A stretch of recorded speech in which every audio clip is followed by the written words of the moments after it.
Aunty जी लीजिए, मुंह मीठा कीजिए। क्या लगा रखा है बजिंदर तूने? क्यों ड्रामे कर रहा है?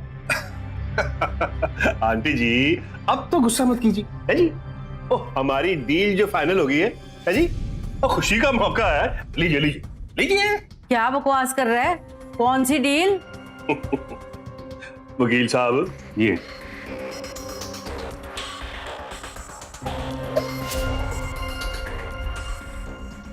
क्या है ये सब?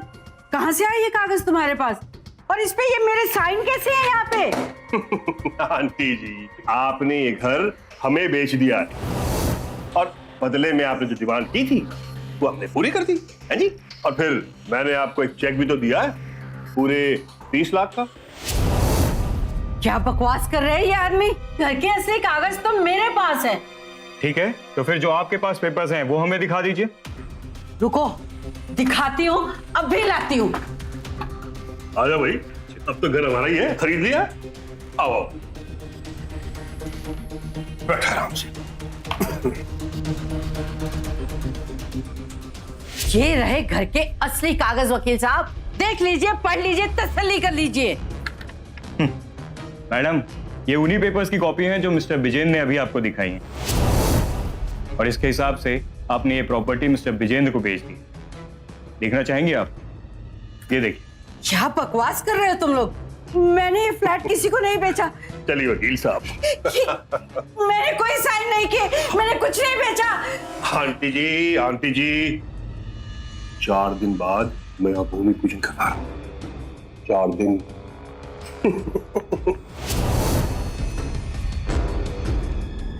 घर एक इंसान की जिंदगी में उसका घर बड़ी अहमियत रखता है।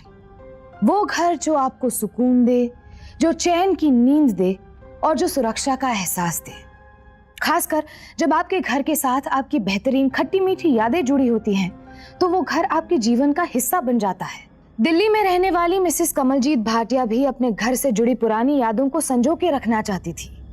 लेकिन अक्सर देखा गया है कि अगर कोई बुजुर्ग महिला किसी घर में अकेली रहती है तो उस घर को हथियाने के लिए ठगों की कतार लग जाती है। तो क्या यहाँ भी यही हुआ था? ये उन्हीं पेपर्स की कॉपी हैं जो मिस्टर विजेंद्र ने अभी आपको दिखाई हैं। और इसके हिसाब से आपने ये प्रॉपर्टी मिस्टर विजेंद्र को बेच दी। विजेंद्र नाम का ये बिल्डर मिसेस भाटिया को उन्हीं के घर को खाली करने के लिए 4 दिन की मोहलत दे रहा था और उनके घर के बिकने के कागजात दिखा रहा था जिनमें खुद मिसेस भाटिया के दस्तखत थे। तो फिर मिसेस भाटिया इस बात का विरोध क्यों कर रही थी? इस केस की असलियत को जानने के लिए हमें कुछ वक्त पहले की घटनाओं पर नजर डालनी होगी। Good morning Mrs Bhatia.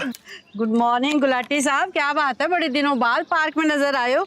सब ठीक ठाक तो है ना? वो जी हाँ, सब ठीक ठाक है। पर बात सुनो, वो आपने नई हाउसिंग स्कीम के बारे में सोचा क्या? वो सारे लोग ना आप ही का इंतजार कर रहे हैं। और बजिंदर कह रहा था कि वो हमारे यहाँ पर ना रबड़ का जॉकिंग ट्रैक भी बनवाएगा। ये पार्क में क्या बुराई है गुलाटी साहब? वो तो ठीक है, और साथ ना हमारे ये कारों हमारी जमीन के ना वो कीमत है 90 लाख और वो हमसे खरीदेगा 30 लाख में और 60 लाख में नई हाउसिंग स्कीम में 3 BHK फ्लैट देगा। क्यों जी, है कि नहीं फायदे की बात? बराबर फायदे की बात है मैडम जी। तो ठीक है गुलाटी साहब, एक काम करो ना, मेरी मीटिंग करा दो उससे फिक्स। ओके जी? ओके जी। माफ करना, मेरे अब योगा शो का टाइम हो गया। Good morning ji, have a nice day.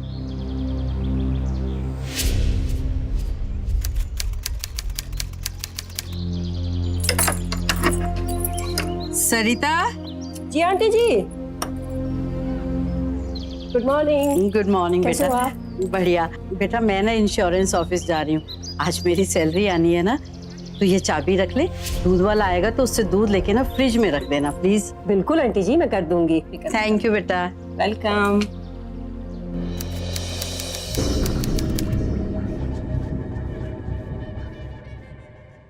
ओ गुलाटी साहब, आप मेरा ना टाइम बर्बाद कर रहे हो। वो कहाँ है मिसेस भाटिया? हाँ जी, वो बात ये है विजेंद्र जी, बाकी सारे तो मान गए हैं, मिसेस भाटिया नहीं मान रही। वो कह रही है जी वो आपके दफ्तर में खुद मिलने वास्ते आएगी। तो कहाँ है मिसेस भाटिया? किथे? आती होगी जी। जी जी जी। ओ गुलाटी साहब, वो एक जन के वास्ते इतना बेहतरीन प्रोजेक्ट रुक जाएगा? ना जी। देखो मेरी बात पर, आप सब ना मिलकर जाकर उसे समझाओ तो कोई बात बने। जाओ समझाओ। ठीक है जी, समझाते हैं जी, बताते हैं, जाओ।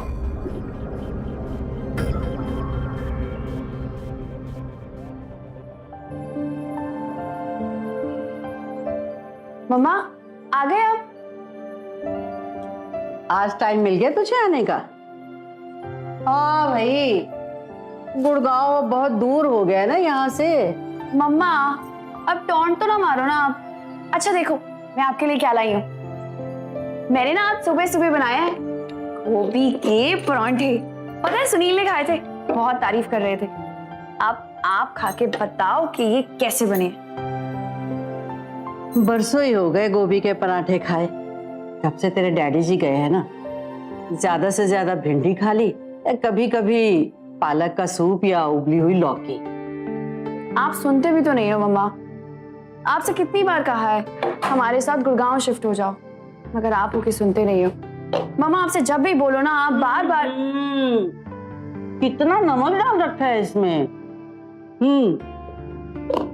मम्मा ये हर बार ना आप बात पलट देते हो। क्यों करते हो आप आखिर ऐसा? क्यों नहीं सुनते हो?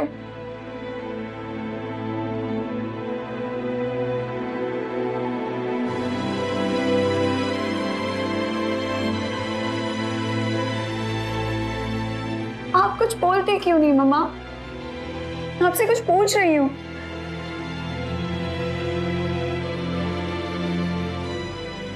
वो दीवार देख रही है बेटा?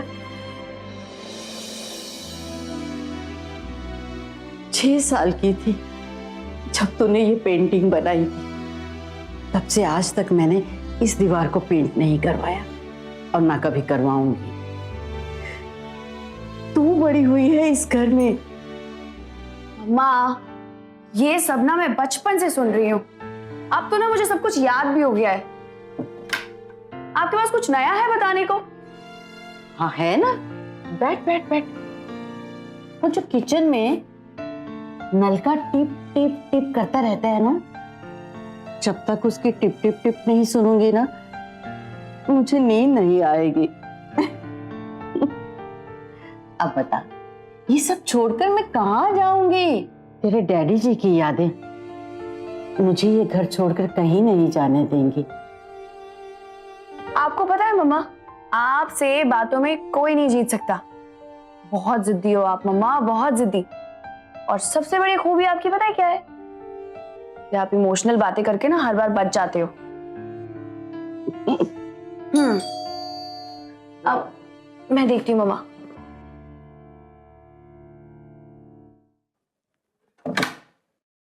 अब आपकी मम्मी हैं? जी मिसिस पाटिया, आप चाहती क्या हैं? और आप भुजंदर के ऑफिस में क्यों नहीं है आज? लाटी साहब बैठो तो सही। जी वो तो ठीक आओ जी, है। आओ बैठो। लाटी साहब इस बारे में तो मैं खुद आपसे बात करना चाहती हूँ। ये बजिंदर ना आपको फंसा रहा है। अब हमारे घर और जमीन की मार्केट में कीमत है 90 लाख रुपए, तो उसे 30 लाख में बेचने का भला क्या तुक बनता है? ये सब ना बिल्डरों के ढकोसले होते हैं कि आपको इतने कमरे दे देंगे, 5 कमरे दे देंगे, 4 बेडरूम दे देंगे, और फिर अगर आपको फ्लैट नहीं मिले तो क्या कर लोगे? वो आप कैसी गल्ला करती हैं मिसिस पाटिया? और पूरे कागज तैयार होंगे, भुजंदर हमें कैसे धोखा दे देगा? ऐसे कागज शहर में बहुत बनते हैं गुलाटी साहब, आप भी ये बात जानते हो। और फिर लोग सारी उम्र ये कागज लेके ना कोर्ट कचहरियों के चक्कर काटते रह जाते हैं। आप ये बहाने मत बनाइए। हमें पता है कि आप अपना घर नहीं बेचना चाहती। आपका क्या उम्र हो गई है आपकी, खुश है आप इस टूटे फूटे घर में रहकर, लेकिन हमें तो अपने बच्चों की चिंता होती है ना। सिर्फ आपकी वजह से इस प्रोजेक्ट में अड़ंगा लगा है। सिंह साहब आप मेरी बात नहीं समझ रहे हो। और देखो जी, हमने आपकी कोई बात नहीं सुननी। आप एक बात बताओ मिसिस पाटिया, आप हमारी बात मानने को तैयार हो कि नहीं? नहीं तो सुन लो, आज के बाद हम दोबारा आपसे बात करने नहीं आएंगे यहाँ। और चल भाई चलते हैं, आओ। नहीं ठीक है जी, देख लागे जी। नहीं जी, जा रहे हैं जी।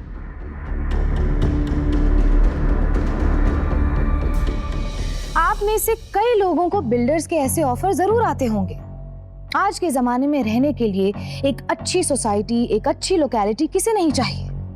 अगर ये लोग भी यही चाहते थे तो इसमें क्या बुराई थी? बुराई नहीं थी, बल्कि ये एक भूल थी।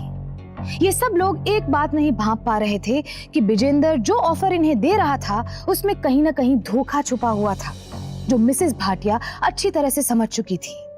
अब आप ही बताओ सुनील, उस बिल्डर के ऑफर में क्या बुराई है?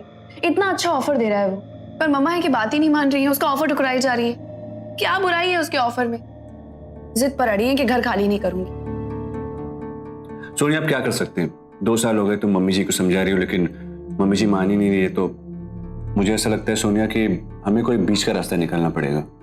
मेरा ये मानना है कि अगर मम्मी जी हमारे साथ शिफ्ट नहीं होना चाहती तो हम शिफ्ट हो जाते हैं मम्मी जी के साथ।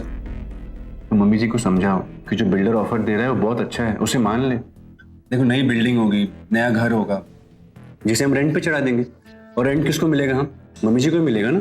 तो फायदा किसका है? मम्मी जी का ही है। और फिर मैं, तुम और मम्मी जी दिल्ली में अपने लिए एक बड़ा घर ले लेंगे अपनी सहूलियत के हिसाब से।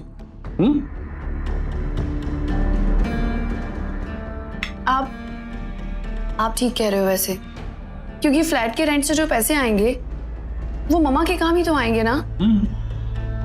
मैं एक बार फिर से बात करती हूँ मम्मा से, और इस बार मैं उनकी एक बात नहीं सुनूंगी। सोनिया, फिर से वही बात। अरे वो तुम्हारी मम्मी है, उनसे जिद मत करो, उन्हें प्यार से समझाओ, वो मान लेंगे। ठीक है। आपकी वो इन्वेस्टर से मीटिंग थी ना, बात कुछ आगे बढ़ी? बात हो रही है और अब तक सब पॉजिटिव है। एक फरीदाबाद का भी इन्वेस्टर है। अगर प्रोजेक्ट शुरू हो जाएगा तो हमें दिल्ली में शिफ्ट करना पड़ेगा, इसलिए मैं तुम्हें सजेस्ट कर रहा था। और तुम चिंता मत करो, मम्मी जी मान जाएंगी। ओके?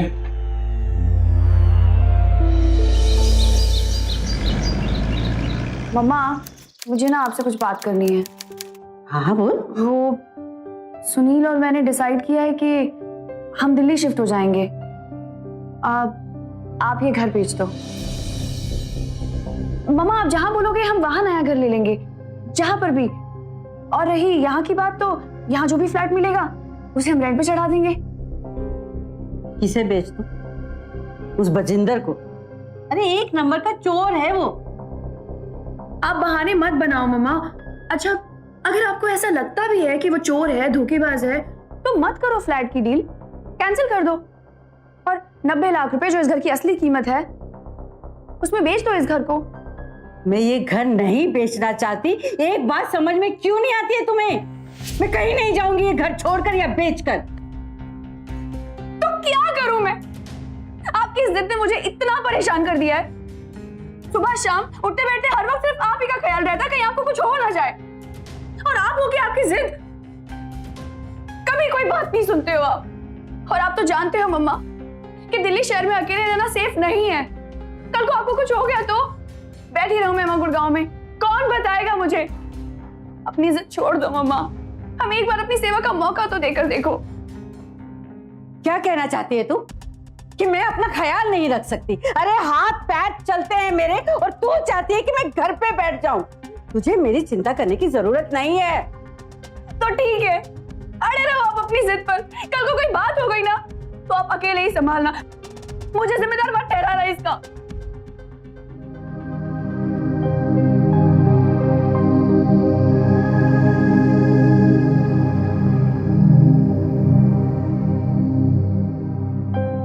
क्या सोच रही हो आशा? सोनिया सही कह रही है। कब तक तुम मेरी यादों के सहारे यहीं रहोगी? देखो, मैं तो यहां से चला गया हूं, और वैसे भी समझो, यदि यह मकान नहीं भी रहा तो क्या मैं तुमसे मिलने नहीं आऊंगा? हाँ? लेकिन आपने तो कहा था कि हमने ये घर मिलकर बनाया है और मरते दम तक हम यहीं रहेंगे।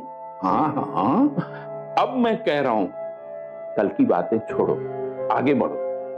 सोनिया की बात मान लो। नहीं, मैं कहीं नहीं जाऊंगी, कहीं नहीं जाऊंगी मैं।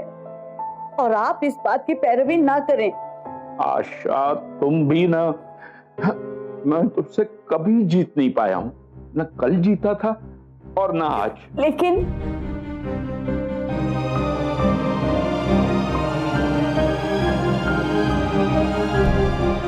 और बताओ बेटा, कैसा चल रहा है तुम्हारा काम काज? और वो तुम्हारी इन्वेस्टमेंट का क्या हुआ? सब अच्छा चल रहा है मम्मी जी। प्रोजेक्ट भी यहीं शुरू होने वाला है दिल्ली में, और मैं और सोनिया भी यही सोच रहे हैं कि फिर दिल्ली में शिफ्ट हो जाए। अरे हाँ मम्मी जी, सोनिया कह रही थी कि आपके और उसके बीच में उस दिन बहुत गर्मा गर्मी हो गई। बेचारी बहुत परेशान थी इस बात को लेके। कुछ नहीं बेटा, भाई छोटी मोटी नोक झोंक तो माँ बेटी के बीच में चलती रहती है, बगली है बस थोड़ी सी वो। माफ कीजिएगा मम्मी जी, लेकिन सोनिया जो भी कह रही है सही तो कह रही है। मम्मी जी, हमारे होते हुए क्या जरूरत है आपको यहाँ पे अकेले रहने की? आप हमारे साथ शिफ्ट हो जाइए ना। मम्मी जी, मैं दूध वाला होगा, मैं देखती हूँ।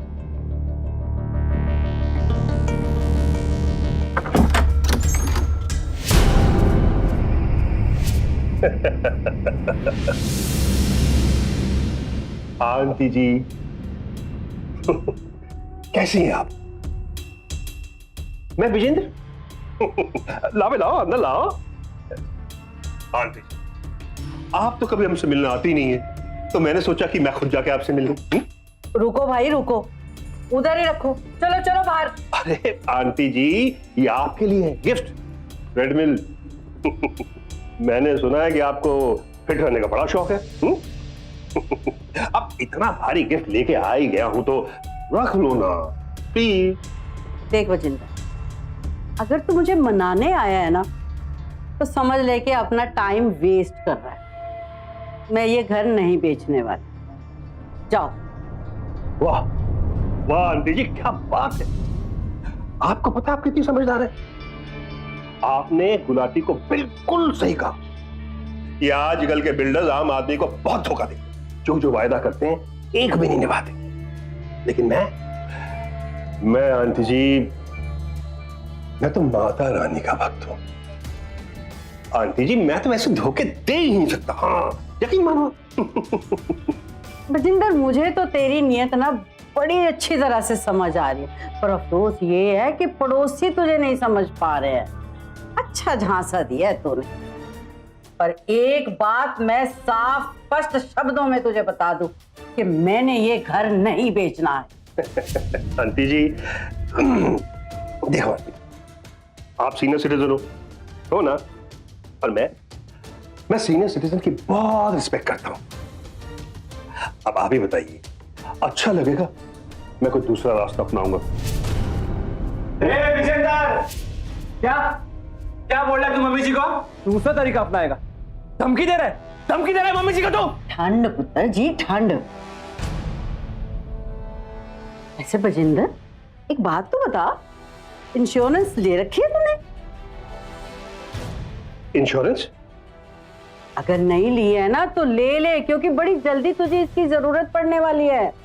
अब चल निकल ले, निकल निकल निकल क्या देखे निकालें।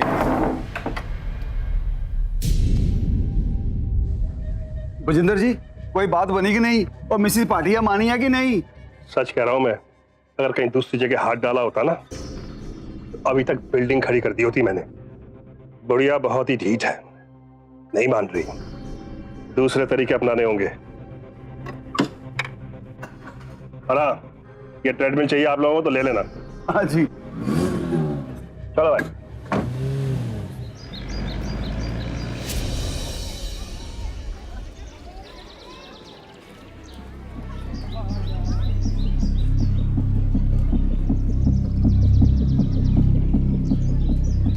मिसेस भाटिया, मेरे 500 रुपए दो, दूध वाले को दिए मैंने। घर आके ले लेना बेटा, इस वक्त तो मैं लाई नहीं। मैं नौकर नहीं लगी हूँ थोड़ी, मैनू भी बहुत काम है, घर आके खुद दे जाना। और हाँ, आज के बाद ना मैनू कोई काम नहीं दसना, मैं नहीं करांगी।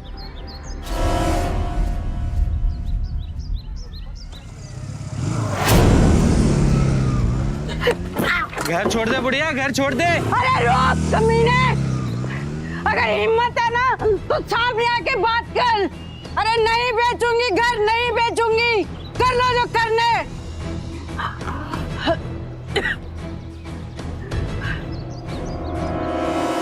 देखिए मैडम, ये लूटपाट का केस है।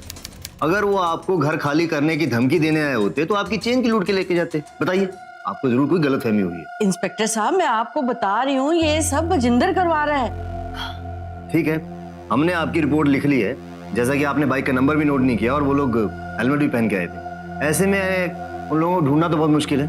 पर फिर भी आप तसल्ली रखिए, हम अपनी पूरी कोशिश करेंगे।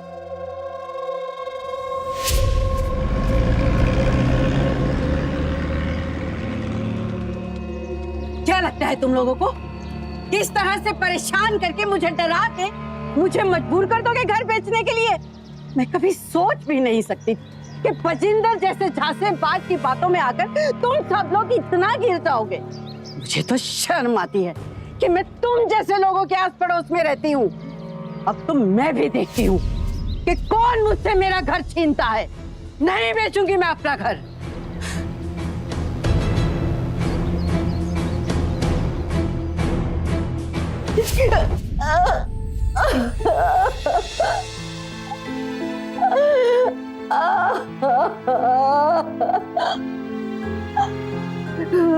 शांत हो जाओ आशा, शांत हो जाओ।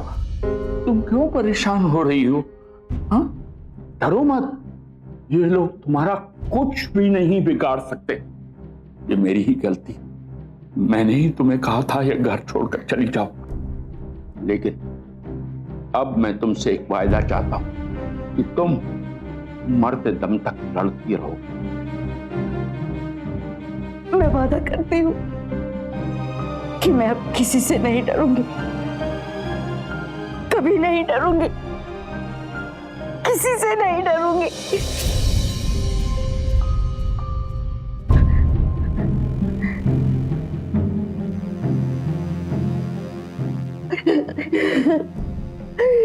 कभी नहीं। सब रास्ते अपना के देख लिए, नहीं मान रही। गुड़िया बहुत अकड़ में आ गई है। कुछ और सोचो, कुछ और पैतरा यूज करना पड़ेगा। है जी?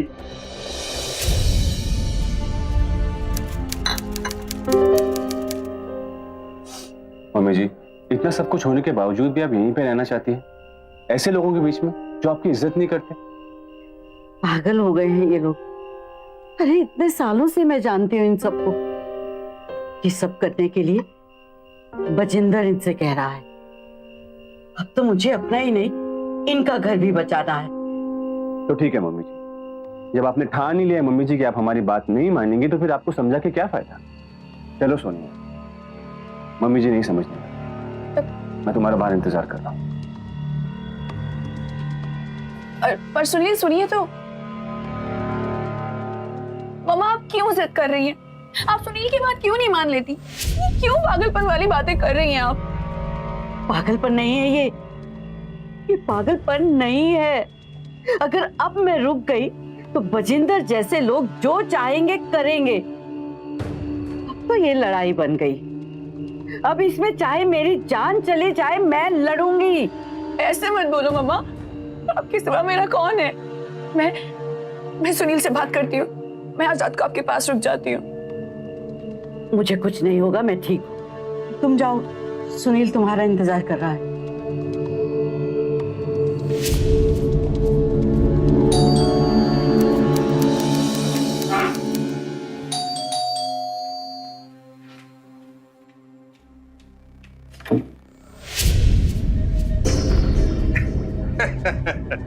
आंटी जी प्लीज मुंह मीठा कीजिए। क्या लगा रखा है बजिंदर तूने? क्यों ड्रामे कर रहा है? वकील साहब, ये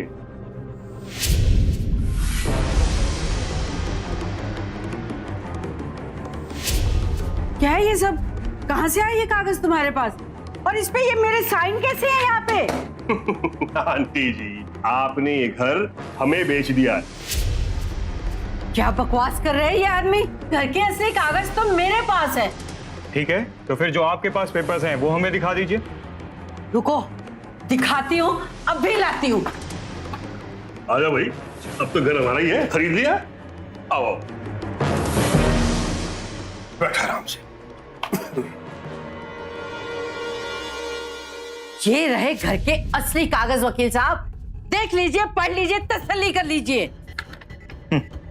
मैडम, ये उन्हीं पेपर्स की कॉपी हैं जो मिस्टर विजेंद्र ने अभी आपको दिखाई हैं, और इसके हिसाब से आपने ये प्रॉपर्टी मिस्टर विजेंद्र को बेच दी। देखना चाहेंगे आप? ये देखिए। क्या बकवास कर रहे हो तुम लोग? ये कैसे हो सकता है? मैंने अपना घर किसी को नहीं बेचा है वकील साहब। आंटी जी, ये कैसे हो सकता है? क्या मतलब? मैंने आपको 30 लाख रुपए का चेक दिया है और डील के मुताबिक नई सोसाइटी में आपको एक नहीं 2 फ्लैट आंटी जी 2 फ्लैट। झूठ बोल रहे हैं ये आदमी, मैंने ये फ्लैट किसी को नहीं बेचा। चलिए वकील साहब, बकवास कर रहे हैं। मैंने कोई साइन नहीं किए, मैंने कुछ नहीं बेचा। आंटी जी 4 दिन बाद मैं यहाँ भूमि पूजन करवा रहा हूँ। पहली ईद में आपके हाथों से रखवाऊंगा। हटो। ओ, मेरे यकीन मानिए। तो ये सच्चाई है आपकी? अरे आप तो बड़ी घटिया औरत निकली, हम तो बड़े बेवकूफ निकले। वो एक फ्लैट लेके खुश हो गए और अपना कार बेच देता। कौन समझ में आया है ये सारा नाटक ना, ये सारा ड्रामा इसी लालच की वजह से कर रही थी आप? जवाब दो। नहीं गुलाटी साहब, मैं सच बोल रही हूँ। आप समझ नहीं रहे हैं। ये झूठे आंसू दिखा के ना सानू बेवकूफ ना बनाओ। वड्डी आई सिद्धांतों की बातें करने वाली। लो देख लो भाई, मक्कारी करने की कोई उम्र नहीं होती। कोई फायदा नहीं है अब इनके मुंह लगने से। चलो जी चलो। आओ चलो। सुनिए गुलाटी साहब, सरिता। हेलो। हाँ मम्मा। मुझे बहुत डर लग रहा है सोनिया। आप रोना बंद करो, आप रो क्यों रहे हो? सोनिया आज मेरे पास आ जा बेटा रात को। अब मैं कैसे आऊं? इतनी रात हो गई और सुनील भी घर पर नहीं है। फरीदाबाद गए हैं ऑफिस के काम से। आप रोना बंद करो मम्मा। मैं सुबह आपके पास आती हूँ, पहली मेट्रो पकड़कर।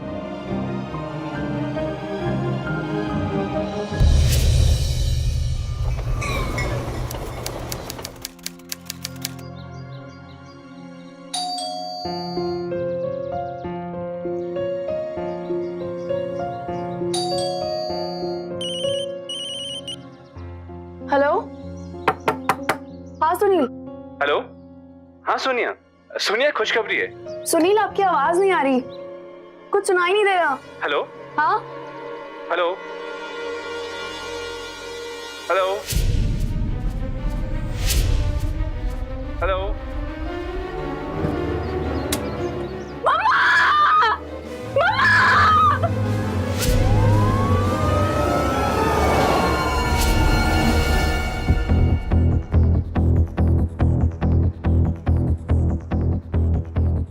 सुनील जी संभालिए इनको, हम जल्दी कुछ ना कुछ पता लगा लेंगे। सर ये तो सुसाइड ही लग रहा है, क्योंकि ना तो शरीर पर और कोई निशान मिले हैं और ना ही घर में और कोई सबूत। लेकिन शंकर इस बारे में अभी कुछ कहना ठीक नहीं होगा। एक काम करो, बॉडी को पोस्टमार्टम के लिए भेजो आप। जी सर। बहुत बुरा हुआ ये साहब, बहुत दुख हुआ है मुझे। लेकिन इंस्पेक्टर साहब, एक तो मैंने सब कुछ कानूनी तरीके से किया और महीनों भाटिया आंटी ने लटकाया किसे? मुझे। उसके बदले में भी एक की जगह 2 फ्लैट मांगे, मैंने दी। फिर भी इल्जाम किस पर लगा? मुझ पर। अब सच तो यह है इंस्पेक्टर साहब कि उसके बाद उसने मुझसे और पैसे मांगे। अब आप तो जानते ही हैं कि लालच की कोई सीमा होती नहीं। अब मैं भी क्या करता, मरता क्या ना करता, सबके सामने मुझे उनकी पोल खोलनी पड़ी। झूठ बोल रहा है इंस्पेक्टर साहब, झूठ बोल रहा है ये। मेरी मम्मा इतनी कमजोर औरत नहीं थी, वो सुसाइड नहीं कर सकती। इंस्पेक्टर साहब ये झूठ बोल रहा है, किसी ने मारा है मेरी मम्मा को। सोनिया जी, मैं एक बिजनेसमैन हूँ, बिजनेसमैन, खूनी नहीं हूँ। और मुझे ये बताइए कि एक सिद्धांतों का नाटक करने वाली औरत का अगर ऐसा पर्दाफाश होगा तो वो ऐसे ही कोई कदम उठाएगी? राम राम राम राम राम। विजेंद्र, मैं सब जानती हूँ तेरी चाल। ये जो सारे पेपर्स हैं ना, ये सब नकली हैं। एक बात याद रख तू, मेरे होते हुए तू ये घर नहीं आ सकता, समझा ना? स्टे ऑर्डर्स लेकर आओगे और तुझे कोर्ट तक घसीटूंगी। सोनिया जी आप कितनी भोली हैं। ये स्टे ऑर्डर किसी किराने की दुकान में रखा हुआ राशन तो है नहीं कि आप गई और ले आए, है जी? इंस्पेक्टर साहब मैं चलता हूँ, जरूरत पड़ेगा तो मुझे बुला लीजिएगा। हाँ मंत्री जी बोलिए। सोनिया जो कह रही थी उस बात में सच्चाई थी। मिसेस भाटिया लड़ने वालों में से थी, वो इस तरह से हार मानकर आत्महत्या करने वालों में से नहीं थी। जरूर उनकी मौत के पीछे कोई साजिश थी, कोई रहस्य था, लेकिन कौन था इन सब के पीछे? विजेंदर, पड़ोसियों में से कोई, या फिर सब? लेकिन पुलिस के पास कोई सबूत ना होने की वजह से उन्होंने विजेंदर से पूछताछ करके उसे छोड़ दिया। अब सोनिया क्या करती? अब उसे दो चीजें साबित करनी थी। पहला ये कि ये एक आत्महत्या नहीं थी बल्कि हत्या थी, और दूसरा ये कि घर के जो कागज विजेंदर के पास थे वो नकली थे। और पुलिस का तो काम ही है हैरान करना है। और ये तो बुढ़िया की गलती थी जो उसने सुसाइड की। आप लोग क्यों परेशान होते हो? 25 साल से हूं मैं इस लाइन में, अरे बड़े केसेस देखे मैंने, और आपको मैं बताऊं है जी, आज तक एक भी प्रोजेक्ट रुका नहीं है मेरा। हाँ, वो बुढ़िया की बेटी है ना सोनिया, वो अड़ंगा डाल सकती है स्टे ऑर्डर लाकर। लेकिन हाँ, अगर उससे पहले मैंने वहां रेती और ईंट रखवा दी और फिर मेरा कोई कुछ नहीं कर सकता होगा। तो फिर करना क्या है विजेंदर भाई? कुछ नहीं, कल से मैं काम शुरू कर देता हूं। है, आप लोग शिफ्ट कर लो। शिफ्ट हफ्ते भर के लिए, वो कहीं भी अपने चाचा, ताऊ, बेटे, बहू, किसी के यहाँ भी शिफ्ट कर लो। भुजिंदर जी, हम ऐसे कैसे शिफ्ट कर जाएं? वो मेरे पास तो सामान ही बहुत है। अच्छा, हाँ, तो फिर अपने घरों में बैठे रहो आप लोग और इंतजार करो उस स्टे ऑर्डर का। तो एक हफ्ते की तो बात है, फिर दे रहा हूं ना मैं आप सबको फ्लाइट। हाँ, और कम से कम काम तो शुरू होने दो, है जी। विजेंदर ने अपना रंग दिखाना शुरू कर दिया था, और कहीं ना कहीं मिस्टर गुलाटी के साथ साथ बाकी पड़ोसियों को भी इस बात का एहसास हो चुका था कि आने वाले वक्त में वो लोग अपने घरों को लेकर फंस सकते हैं।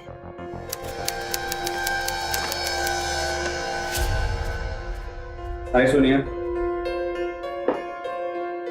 सुनील, ये आपके अकाउंट में 20 लाख रुपए हैं। हाँ सोनिया, मैंने तुम्हें फोन किया तो था, तुम भूल गई क्या?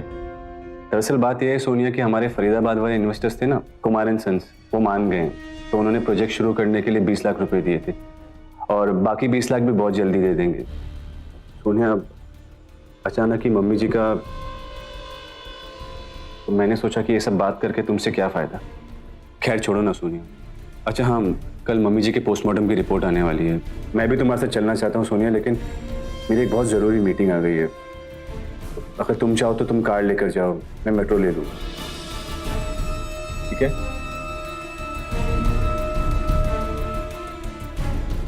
देखिए मैडम, पोस्टमार्टम की रिपोर्ट के हिसाब से आपकी माँ ने सुसाइड ही किया।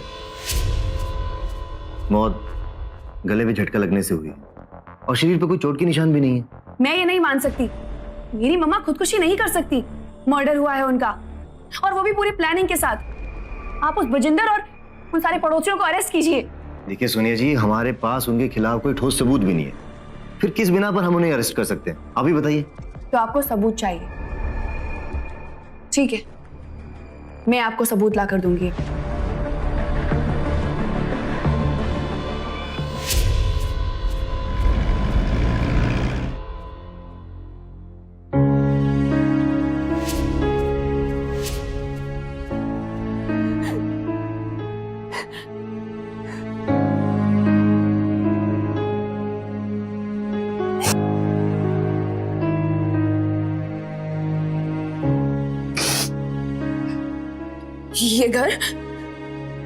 ये घर आपसे कोई नहीं छीन सकता मम्मा।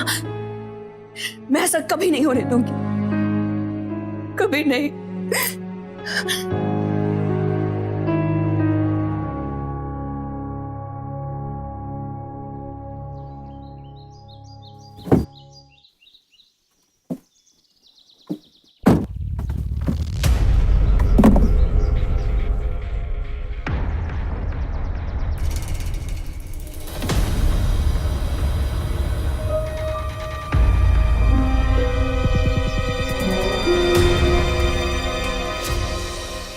तो कहा ना मैं मिलूंगा आपको। हाँ, ओके ओके जी। अब जी मैं रखता हूँ, मैं आपसे बाद में बात करूँ। या सी यू, बाय। क्या है ये सोनिया? मम्मा के घर के पेपर्स हैं ये। मैंने आपको बताया नहीं था। दरअसल 1 साल पहले मम्मा ने ये घर मेरे नाम भी कर दिया था, और इसी हिसाब से उस घर के ओनर, जॉइंट ओनर, मम्मा और मैं दोनों हैं। और इसीलिए जब तक मैं इन पेपर्स पर साइन नहीं करूंगी तब तक वो बजिंदर इस घर को हथिया नहीं सकता। हमारे सोनिया, ये तो बहुत अच्छी खबर है। पुख्ता सबूत है विजेंद्र के खिलाफ। हमें पहले ही पेपर्स पुलिस के सामने रख देने चाहिए थे। हाँ, पर मॉम की मौत की वजह से मैंने उस वक्त ये सब करना ठीक नहीं समझा। और आप तो जानते ही हो ना कि इस घर की लड़ाई की वजह से ही मम्मा ने अपनी जान दे दी। छोड़ूंगी नहीं मैं उसे, कल ही केस दर्ज करूंगी। आप मेरा साथ दोगे ना सुनील? हाँ ऑफ कोर्स सोनिया, मैं हर वक्त तुम्हारे साथ हूँ। भाई कहां फंसा दिया तूने? अब मुझे काम शुरू करना है और ये सब तो तुझे अब बता रहा है। विजेंद्र, आवाज नीची। मुझे भी कल ही बताया सोनिया ने जॉइंट ओनरशिप के बारे में। देख भाई सुनील, अगर उसने केस कर दिया ना तो ये प्रोजेक्ट तो रुक ही जाना, और ऊपर से अगर इंक्वायरी हुई ना तो हम दोनों फंस जाएंगे। तू एक काम कर, जैसे तूने बुढ़िया को मारा ना, जा जाकर मार दे अपनी बीवी। जा। विजेंद्र बिल्कुल ठीक कह रहा है सुनील, मार दो ना मुझे भी। ये है तुम्हारा इन्वेस्टर। प्लान तो बहुत अच्छा बनाया था तुमने, मगर शायद तुम अपनी कहानी लिखते हुए गलती कर बैठे। कार में टोल स्लिप भूल गए थे। क्या कहा था तुमने कि तुम्हारी मीटिंग फरीदाबाद में है, मगर जिस दिन मम्मा का कत्ल हुआ तुम दिल्ली में थे, और वो टोल स्लिप जो तुम्हारी गाड़ी में मिली है वो गुड़गांव दिल्ली की है, फरीदाबाद की नहीं। तुमने क्या कहा था? वो इन्वेस्टर जिसने पैसे दिए हैं उसका नाम कुमार सन्स है, मगर जब मैंने चेक किया तो सच कुछ और ही था।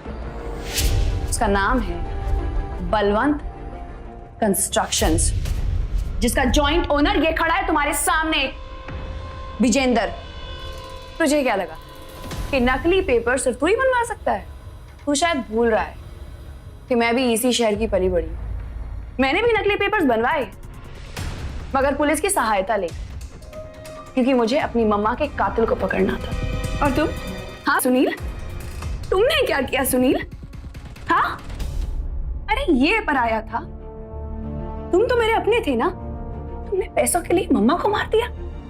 मम्मा एक ना एक दिन मान ही जाती ना, ये सब कुछ हमारा ही तो था। अगर नहीं, तुम्हें तो पैसा चाहिए था। तुम्हारे सर पे सिर्फ पैसों का भूत चढ़ा था।